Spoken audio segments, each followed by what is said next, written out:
In Syria, there's been a dangerous escalation of the conflict, with United Nations monitors blocked from investigating reports of yet another mass killing.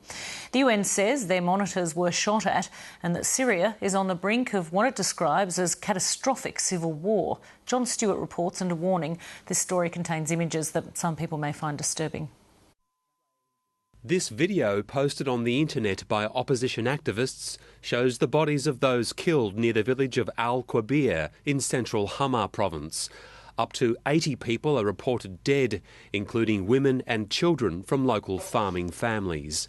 Activists blame the Shabaya militia, a group loyal to President Assad's regime.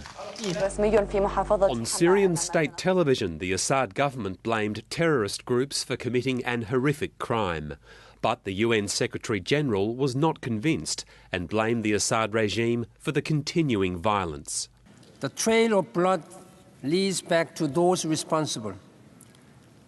Any regime or leader that tolerates such killing of innocents has lost its fundamental humanity. Unarmed United Nations monitors were stopped from investigating the scene in the village of Al-Quabir and later came under fire. They are working now to get to the scene. And I just learned a few minutes ago that while trying to do so, the UN monitors were shot at with small arms. United Nations officials say this isn't the first time that UN patrols in Syria have been shot at, and that other patrols have been targeted by heavy weapons, armour-piercing ammunition, and even followed by a surveillance drone. The latest reported mass killing comes just 2 weeks after more than 100 people were killed, including 49 children near the town of Hula. The Assad government also denied responsibility for that massacre. The UN Special Envoy Kofi Annan admitted that his peace plan is not working.